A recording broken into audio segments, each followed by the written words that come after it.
Bonjour à toutes et à tous, BNR Community, j'espère que vous allez bien.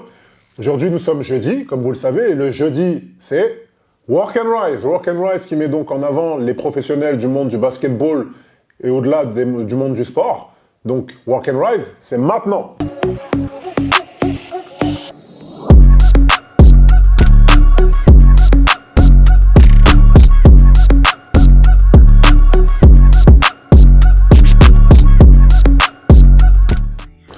Bonjour à toutes et à tous, BNR Community, j'espère que vous allez bien et que votre semaine s'est bien passée. Aujourd'hui, nous recevons un invité qui est coach mental notamment et qui a également entraîné en la personne de Moryan Kumbu.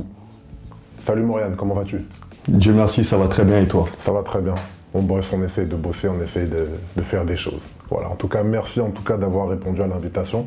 Je sais que toi, tu es quelqu'un de très occupé. De par ton planning très chargé. Donc merci infiniment d'avoir accepté l'invitation. Merci à toi de m'avoir invité. Avec grand plaisir.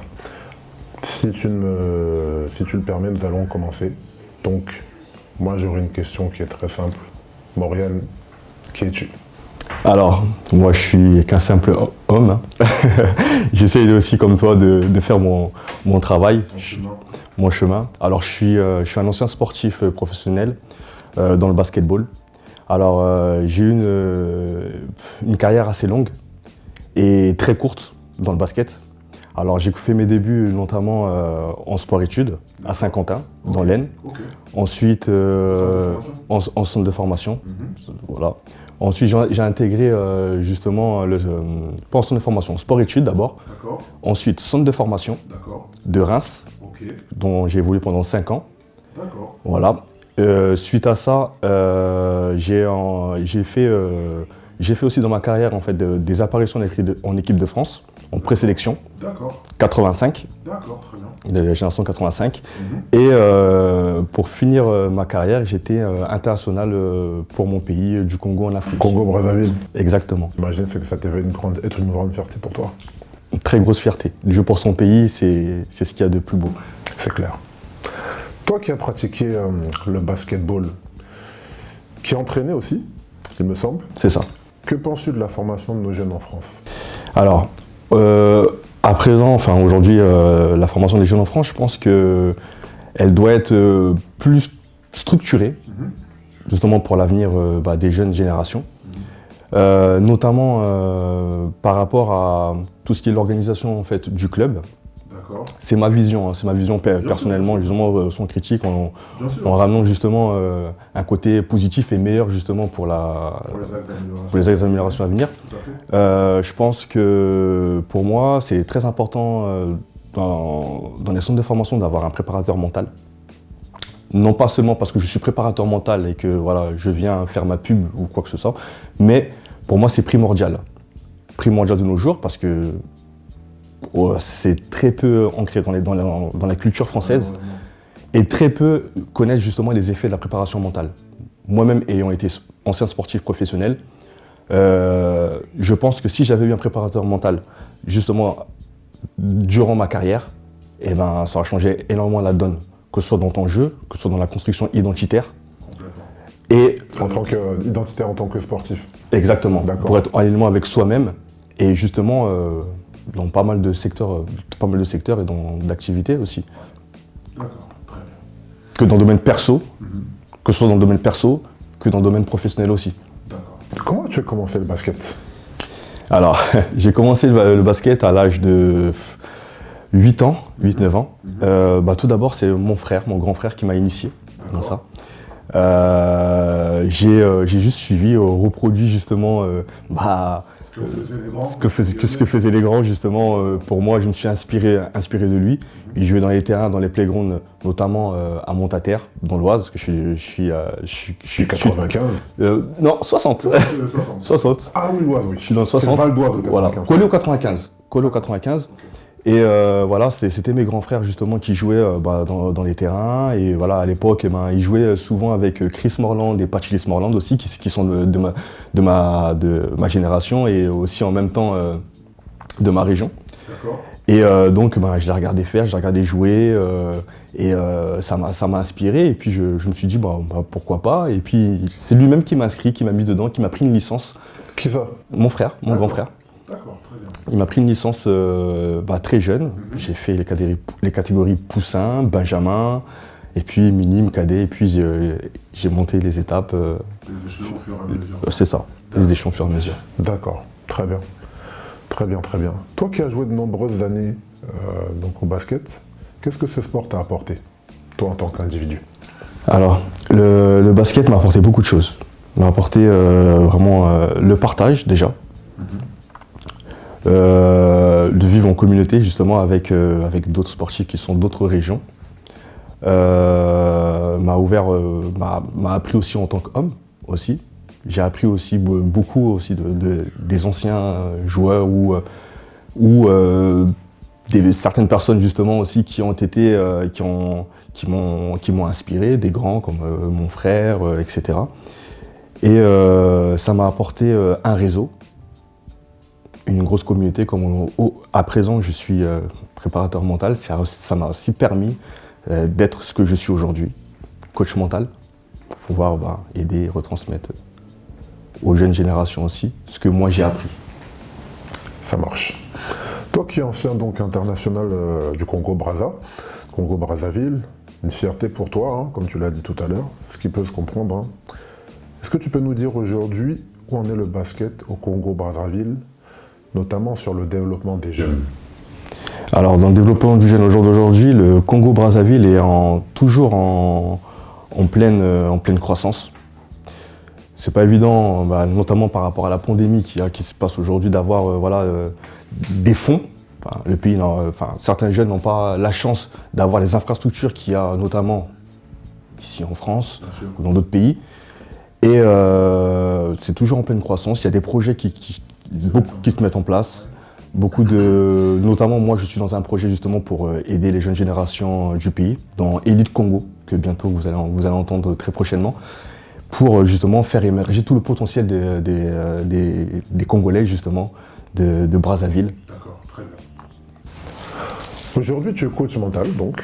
Est-ce que tu peux nous dire exactement en quoi est-ce que ça consiste et ton approche, notamment avec les différents publics dont tu t'occupes, que ce soit les jeunes, les adultes, les personnes en entreprise, donc que ce soit des chefs d'entreprise, des salariés, etc. Je sais que tu as un panel de personnes dont tu t'occupes qui est très large. Donc, d'accord. Alors aujourd'hui, mon approche en tant que préparateur mental, moi je suis justement je suis là pour aider les jeunes, les accompagner, les driver et mettre en lumière tout leur potentiel. Voilà, mon approche est vraiment, je marche avec un processus de 8 séances. D'accord. Bien précises.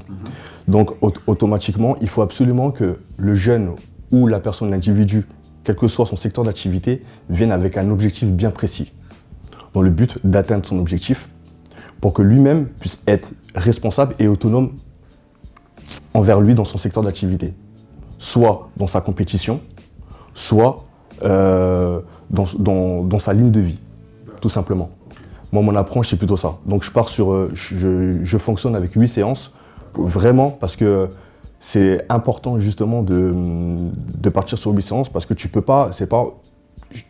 le jeune ou la personne ne peut pas venir directement en 1 ou 2 séances et voir les effets d'un coaching. 8 séances avec 8 à 15 jours d'intervalle. Parce que c'est clairement un processus. C'est un processus, exactement. D'accord. Pour que lui-même puisse prendre conscience et voir les effets. Parce qu'un préparateur mental, c'est pas seulement... je ne suis pas un apporteur de solutions, je ne suis pas un conseiller. D'accord. Okay. C'est une démarche totalement différente du psychologue. Le psychologue est plus là pour justement, quand il y a des problématiques, que ce soit de santé ou autre. Santé mentale, c'est ça. Moi, non, moi, je suis dans l'émergence du potentiel du sportif, et pour que lui-même puisse prendre conscience de ce qu'il veut travailler et de l'adversaire qu'il a en lui-même. D'accord. D'accord. Je sais pas si j'ai été clair par rapport à cette approche-là. C'est fait ressortir le potentiel intrinsèque du sportif. Exactement. Lui faire prendre conscience de ses forces, de ses faiblesses. J'imagine que vous travaillez sur les deux aspects. Et le transcender de par son activité, que ce soit une activité de sportif ou une activité, ou même dans sa vie au quotidien. C'est ça, parce qu'un sportif est souvent confronté à différentes problématiques, peu importe que ce soit bien ou mal. Si je peux prendre un cas bien précis, notamment, il y a beaucoup de sportifs qui souffrent justement de cette pandémie. C'est difficile pour eux justement déjà de jouer. Clairement.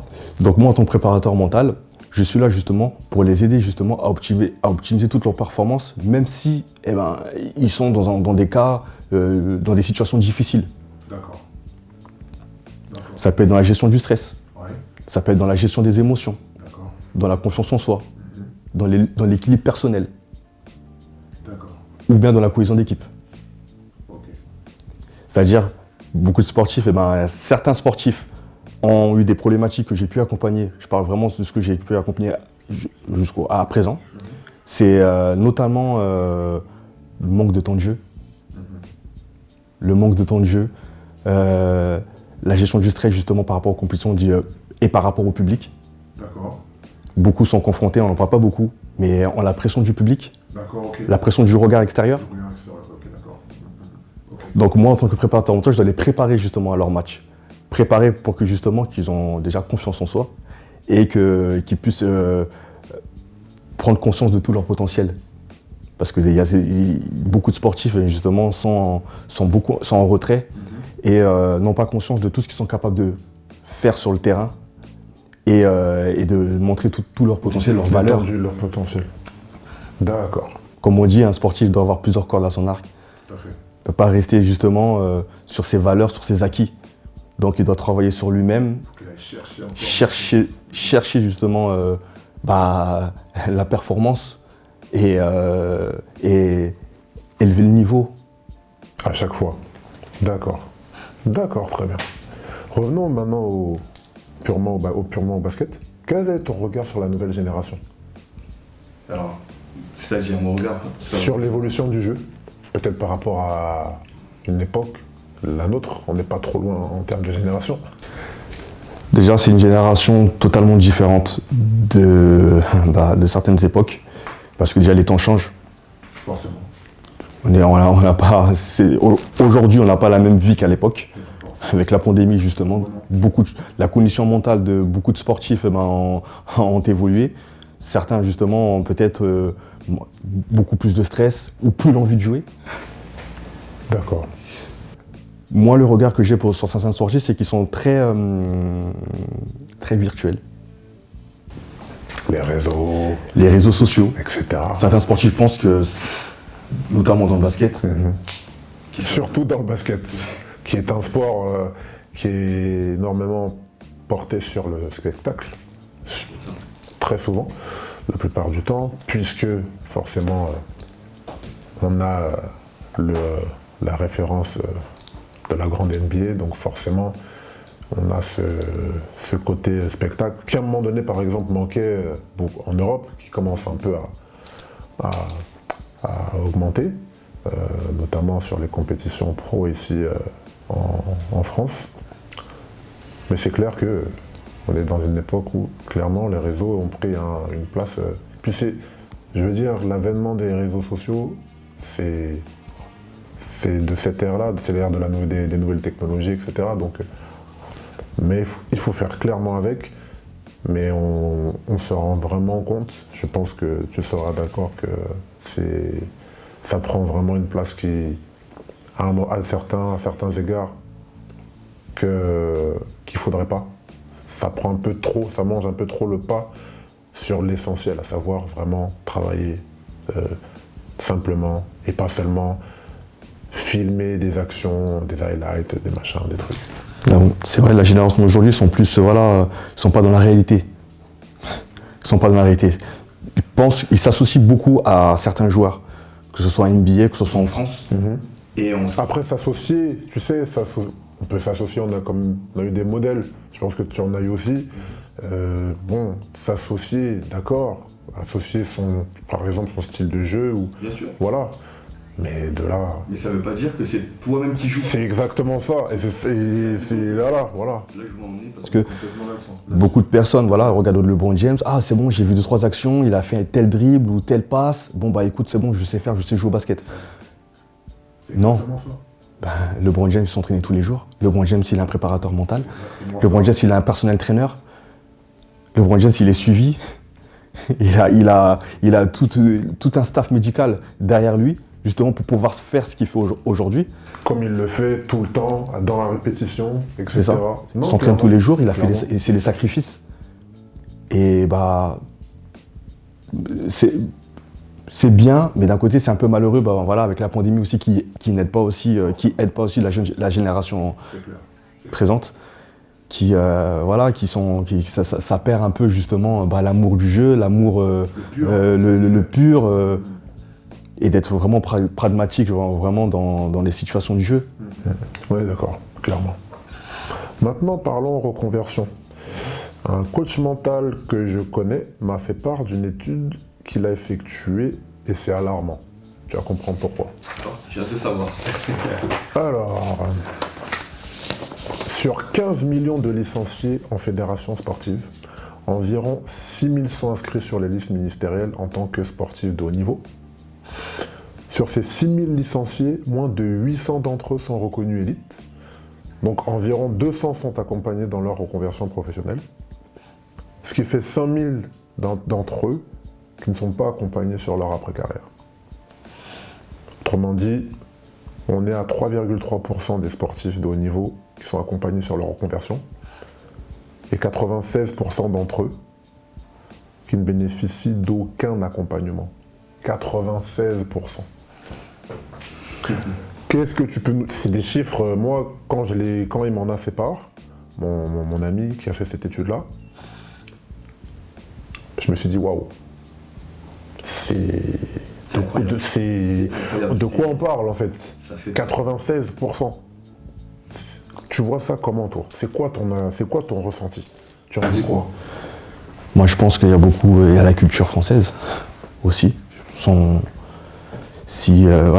de personnes sont égarées, sont pas suivies justement, notamment après leur carrière. Moi-même ayant été ancien sportif, je n'ai pas été suivi dans ma carrière. J'ai dû me débrouiller seul et faire face à la réalité de la vie. Moi, avant d'être préparateur mental ou être ce que je suis là aujourd'hui, j'ai eu beaucoup de moments de vide. Je suis pas compliqué, je suis pas devenu préparateur mental en me levant le matin et me dire je vais devenir préparateur mental parce que déjà c'est des études. C'est beaucoup d'études. J'ai repris mes études. J'avais aucun, je le dis ouvertement, aucun bagage justement. J'avais aucun diplôme. D'accord. Quand je suis sorti du basket, j'ai arrêté ma carrière à 28 ans, c'est très jeune. Ouais. Et je l'ai pas arrêté, je l'ai arrêté parce que c'est pas parce que c'est moi qui voulais l'arrêter, c'est que c'est les aléas de la vie qui ont fait que j'ai dû arrêter. Et je me suis recherché. Je suis retourné chez Pôle emploi. Parce que ça, il faut en parler. Je suis retourné chez Pôle emploi. Parler de ce genre de difficultés qu'on rencontre. J'ai rencontré beaucoup de personnes. J'ai beaucoup voyagé de pays en pays, de ville en ville, avec le basket notamment, et avec ma conjointe aussi notamment qui me suit partout. Et je me suis rendu compte que quand tu es sportif, quand tu baignes dedans, il y a beaucoup de gens autour de toi. Quand tu dis de gens, c'est-à-dire Ça peut être de gens, des agents, d'accord. Okay. Des amis. D'accord. T'as tout un monde justement qui est là, qui est derrière toi, qui t'acclame justement. Pendant que notamment qu'une carrière de sportif, t'es dans la, entre guillemets, dans la lumière, parce que t'es reconnu dans ce que tu fais, donc beaucoup te suivent. Mais à la fin de ta carrière, il n'y a plus personne. C'est la réalité de la vie. Et ça, Je l'ai vu, je l'ai vécu. Ayant vécu justement cette situation-là, je me suis rendu compte que beaucoup d'amis ou beaucoup de coéquipiers que je pensais que ça pouvait être mes amis, ou je me disais qu'on allait monter un projet, au final, eh ben non, c'est pas ça. Et tu peux compter aujourd'hui, je peux compter sur les doigts de ma main qui sont les vrais, qui sont les personnes qui m'ont accompagné, et notamment c'est ma famille et ma conjointe. Et mes amis d'enfance. Mes amis d'enfance dont pendant ma carrière sportive, j'étais pas là. Ils ont jamais été. Enfin, ils venaient me voir à mes matchs, mais j'ai pas été aussi proche que certains coéquipiers qui étaient là de façon perpétuelle dans mon quotidien de basketteur. Et ça me choque pas justement parce que quand on est sportif aussi, on est beaucoup entre guillemets. Comment dire ça, gérer manier, on va dire on a la belle vie, voilà, on est avec notre agent sportif, c'est lui qui s'occupe de tout, des signatures, des médias, il s'occupe de tout, donc on a rien à faire concrètement. Quand t'es un sportif, t'es chez toi, ton train de vie, c'est le matin, tu vas t'entraîner, l'après-midi des fois tu peux avoir des entraînements, sinon le soir, voilà. On va dire que tu as 2 entraînements dans la semaine. Et puis le week-end, tu joues tous les week-ends. Ouais, c'est ça. Concrètement, c'est ça. On est dans ça. Bon. Et donc, du coup, quand tu finis ta carrière, tellement tu es baigné dedans, tu t'entraînes, tu calcules pas tout ce qu'il y a autour. Tu te projettes pas.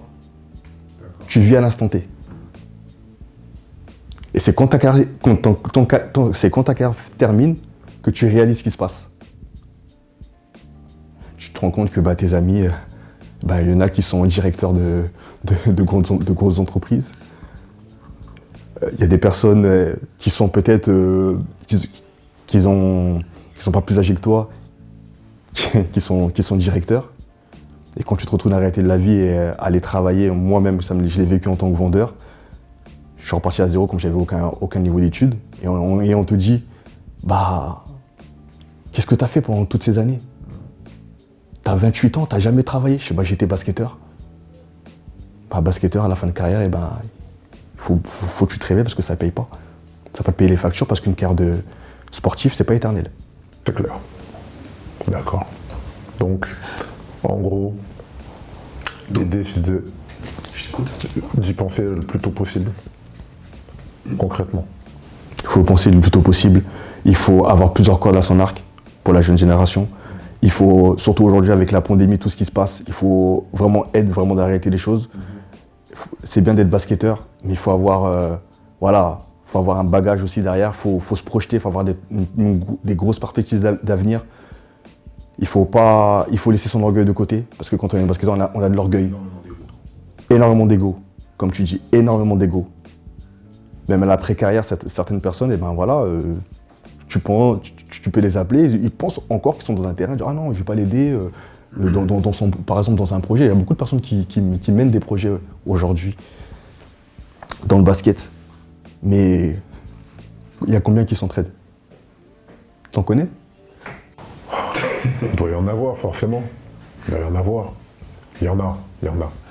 Je dis pas il y en a pas. Il y en a, mais je vois où tu veux en venir. Ça pourrait être plus.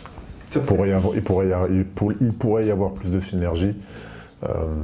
Concrètement, ça c'est indéniable. Dans pas mal de domaines. Nous, on aura tendance à peut-être parler du basket parce qu'on en fait partie. Mais dans pas mal de domaines, tu peux avoir des gens qui ne voudront pas aider, qui se diront « Oh là, il me fait peur, ou elle me fait peur ». Ou bien simplement parce que tu as simplement vécu une carrière, dans la carrière tu avais peut-être une meilleure carrière que certaines personnes, et à la fin, tu dis « Ah non, je vais faire quoi avec lui ?» Alors que cette personne-là peut t'aider justement sur d'autres situations, t'apporter ou te compléter. Je suis complètement d'accord. Et moi, ça, je l'ai vite viré, mon ego. De toute façon, je suis jamais quelqu'un... Je suis pas une personne avec de l'ego surdimensionné. Ça m'intéresse pas et j'aime pas ça de toute façon. Et je pense que dans le monde, aujourd'hui, Pour les jeunes générations, c'est important de s'entraider, de s'aider, de partager. Je le vois dans les réseaux sociaux, il y a beaucoup de personnes qui partagent, c'est bien. Tout ça, c'est ce qui va... Il faut ramener le positif et un nouveau mindset. Parce que là, on est dans une nouvelle ère, un nouveau paradigme. Exactement. Donc maintenant, c'est important de mettre ça en avant, de s'entraider, d'aller de l'avant et surtout de dire, voilà, on n'est que... Un sportif, ça reste un sportif. Un sportif ne sauve pas des vies. C'est important. C'est vrai. Bah écoute, nous arrivons au terme de l'interview, Moriana. Est-ce que tu aurais un dernier mot à dire à nos jeunes qui souhaiteraient notamment se lancer dans une carrière professionnelle, ainsi qu'aux jeunes pros qui sont déjà dans le circuit? Alors, ma vision, moi j'aime pas être moralisateur, je suis pas là pour voilà, donner des conseils ou quoi que ce soit. De toute façon, mon métier, je suis vraiment dans l'émergence pour que la personne puisse trouver soi-même la réponse à ses propres questions soi-même. Donc voilà, et moi, ce que je pourrais dire aux jeunes générations, c'est de se faire confiance. C'est pas facile de nos jours avec la pandémie. On rentre dans un nouveau monde. Clairement. Comme j'ai dit tout à l'heure, avoir plusieurs cordes à son arc. Préparer son avenir. Et même si dans les études, c'est pas... Enfin, je parle plus pour les jeunes générations du centre de formation, notamment que j'ai pu accompagner et préparer mentalement. Vraiment, de pas lâcher prise, d'avoir vraiment plusieurs cordes à son arc, vraiment, j'insiste vraiment sur ça. Ne pas hésiter de faire des formations. Si vous n'êtes peut-être pas bon à l'école, moi j'étais pas forcément quelqu'un qui était bon à l'école. Aujourd'hui j'ai un master. Je suis diplômé et toujours croire. Et qu'une carrière de sportif, c'est bien que tu vis le moment présent, mais c'est pas éternel. Ça veut dire qu'une carrière, faut même compter aussi l'après-carrière. C'est après que là, la vraie vie commence. C'est pas pendant que tu vis ta carrière. Ce sera le mot de la fin. Merci beaucoup à toutes et à tous de nous avoir suivis, BNR Community. Merci à toi. Merci à toi, Moriane. Vraiment, merci pour ton professionnalisme et surtout pour ta sincérité. Merci à toi, au plaisir. À très vite, BNR Community. Et n'oubliez pas, the future is now. Ciao. Time and time again, will they tell your story?